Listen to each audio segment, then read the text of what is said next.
guys? The phenomenal AJ Styles, and you're watching BrettO Live. What is going on, guys? BrettO Live back with another video, and today this is the week in review setup. In this video, we're going to be going over Raw and SmackDown like we do every week. This is episode 3. This is a brand new series here on the channel. If you guys haven't seen the previous episodes, check that out. And also, on Monday, I uploaded the WrestleMania review. So if you guys are wondering, like, where's all the WrestleMania setup? I uploaded a video special just for that on the channel. So yeah, check out the WrestleMania setup review. And without further ado, we're going to get into the Raw and SmackDown one. So starting, of course, with Raw. We're going to start off up here. Here we have Chad Gable and Bobby Roode. They actually faced Ricochet and Aleister Black, and of course, Bobby Roode and Chad Gable come up short yet again. They turned heel. They turned heel for sure in this match, but they did come up short against Ricochet and Aleister Black. Honestly, really couldn't care less about these two. I hate them together. I just bring back Jason Jordan, put him with Chad Gable, and let Bobby Roode go solo, please. Up here, no, I do not intend that to be Maurice. That is supposed to be Lacey Evans, and Lacey Evans, like, every week, that's all she's been doing.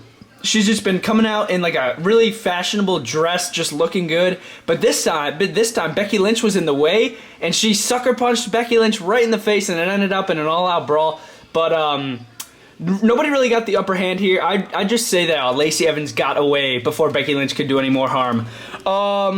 Zack Ryder and Kurt Hawkins put their titles on the line. As you can see, the two are right there against the Revival in a rematch. It was a pretty decent match, not gonna lie. The outcome was kind of obvious. I knew Zack Ryder and Kurt Hawkins were gonna pick up this victory. Yeah, it was a decent match, and yeah, the Revival aren't really getting anything right now. Moving over here, we have Kurt Angle. Angle actually come out. Baron Corbin was making fun of Angle. He's like, yeah, I beat him up on my last match. Baron Corbin got taken out by Kurt Angle. But if you guys are wondering why Kurt Angle is down and out in the ring, that's because Lars Sullivan finally debuted here on Raw. He's been having anxiety attacks, I think, in the back. Like, he was supposed to debut like 2 months ago. But yeah, he's debuting here, and he took out Kurt Angle, man. That is crazy, I thought. Finn Balor versus Sami Zayn. Yes, Sami Zayn. Very cool to see Sami Zayn back here. Finn Balor actually took out Sami Zayn. He hit him with the coup de grace. He pinned him for the win. It was okay. I didn't really like how they made Sami Zayn look bad, but they are trying to make Balor look good because he just won the title at WrestleMania, of course. And yeah, Sami Zayn turned heel after the match.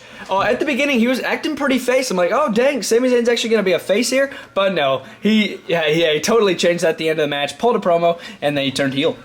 Or he already was heel when he left, but yeah. Alexa Bliss versus Bayley, probably the worst match on the card. Alexa Bliss actually won with a DDT. Yeah, very boring match. You didn't miss anything here. Yeah, Alexa Bliss only won with a DDT. If it was a Twisted Bliss from the top rope, I'd be like, oh dang, that was pretty cool. But it was just a DDT. I'm like, oh my god, that was terrible. One of the best things that happened on the show. But I have little nitpicky things about what happened here. Undertaker, come out here. He took out Elias during his performance, and Elias is like, anybody who comes out is a dead man. Because, like, meaning that he's going to destroy him and take him out. But, like, legit, like, a dead man did come out, Undertaker. And yeah, he did take out Elias. But what I really didn't like, I know it's like the tiniest things. It's the tiniest things. Undertaker wasn't wearing his eyeshadow, and he also didn't have his straps up, which was really weird. I don't know what was going on there. Maybe he showed up too late to the show or something. But yeah, he didn't have his straps up. He didn't have his eyeshadow on, and it looked really weird. It looked really different. I don't know. Let me know what you guys thought about that. But yes, he did take out Elias. Moving over here, it was supposed to be Seth Rollins versus Kofi Kingston, winner take all, the Universal title and the WWE Championship in a one-on-one match. But then I knew right when they announced it, in the beginning of the show, I'm like, no, that's not happening. Somebody's interfering. Either it be Bray Wyatt or whoever. But yeah, it was Sheamus and Cesaro to make a tag team match. Kofi Kingston, Seth Rollins versus The Bar, which was an okay match, but I sort of wanted to see them to go for the titles because it was winner take all, of course. Moving over here on ringside, I know that's Apollo Crews, but I'm intending that to be Bobby Lashley. Bobby Lashley took out Dean Ambrose in his supposed last match on WWE Raw. So Dean Ambrose got taken and got put through the announcer's table, and then not Apollo Crews, Bobby Lashley stood there and they walked away. And if you guys can see Renee Young right there, she did get involved and she's like, oh Dean, are you okay and everything? But yeah, whatever. Making Dean Ambrose look bad. when he leaves, we're right there. Not really the biggest fan of it, but I'm not really sure if Dean Ambrose is fully leaving. Definitely let me know in the comments down below what you guys think. Is Dean Ambrose leaving, or is it part of the script? It probably isn't part of the script, but yeah, that's just my opinion. Alright guys, now we're going to get into SmackDown. Alright guys, now we are going to get into SmackDown Live, which was a pretty good show. Right off the bat, I'm going to start saying that it was better than Raw for sure. Starting up here at the stage, we have not Daniel Bryan. I'm intending that to be Greg Hamilton, the ring announcer for SmackDown Live. Shane McMahon actually was cutting a promo. He's like, yeah, beat The Miz fair and square, which was pretty cool. And then he's like, Greg Hamilton, get in here. And why don't you say my name again?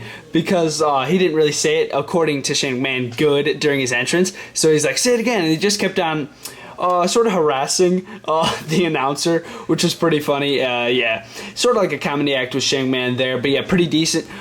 Basically the same setup that I just had for Raw.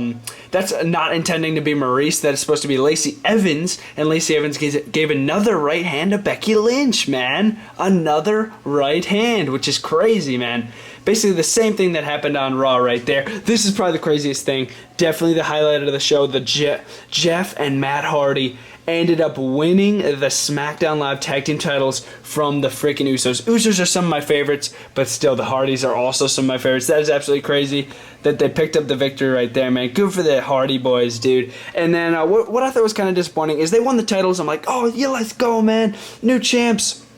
And then Lars Sullivan comes out, just ruins it, and just destroys Matt and Jeff Hardy, which I wasn't really the biggest fan of, but they are trying to make something out of Lars Sullivan, so I sort of understand. But yeah, Matt and Jeff Hardy did end up picking up the victory for that match there. A match that I have, like, literally none of the figures for is Mustafa Ali, Ricochet and Aleister Black versus Rusev, Andrade Cien Almas and Shinsuke Nakamura in a tag team match. Mustafa Ali's team ended up getting the victory, and then Randy Orton hit a wicked RKO on Mustafa Ali out of nowhere, and then Kevin Owens come out of nowhere, and then he hit a Stone Cold Stunner on Rusev, and I was like, what? So everybody's just going to come in here and just destroy this entire team, which was pretty funny. But yeah, it's pretty cool to see Owens hit that move, and then Randy Orton with another RKO out of nowhere. Don't have setups for those, but yeah, it was pretty freaking awesome. Main event of the show, it was the New Day versus Cesaro, Sheamus, and Drew McIntyre. Yes, you heard me right, Drew McIntyre. And the New Day ended up picking up the victory. Kofi Kingston did hit a Trouble in Paradise. I think it was on Sheamus to pick up the victory. But yeah, pretty decent there. Yeah, it's cool to see Drew McIntyre on a show other than Raw, which was pretty cool. Another setup that I don't have the figures for is the Iconics. Peyton Royce and Billie Kay did face the Brooklyn Bellas. But yeah, this was so stupid. The Brooklyn whatevers are just total jobbers, and yeah, they put the titles on the line.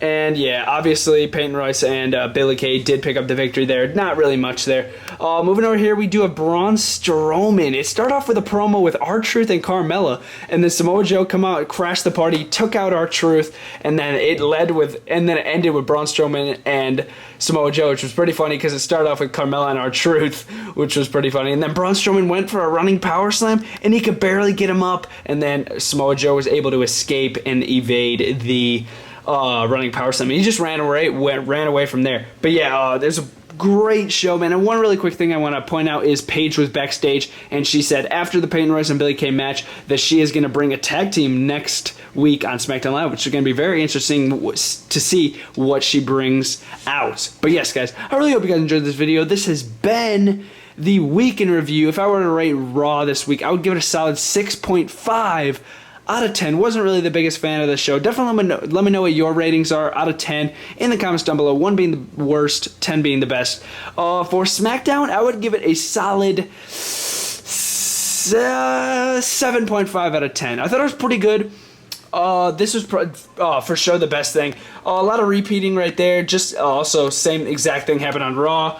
This was okay. It wasn't really the biggest fan. Again, that's not intended to be Daniel Bryan. That is supposed to be Greg Hamilton, the SmackDown ring announcer. And the main event was kind of obvious with Kofi Kingston even picking up the victory. But yeah, it was pretty cool with the Jeff Hardy and Matt Hardy winning their titles. But of course, Lars Sullivan had to freaking interfere and well, he didn't interfere, but he took him out after the during the celebration. But I hope you guys enjoyed this video. BrettO Live out.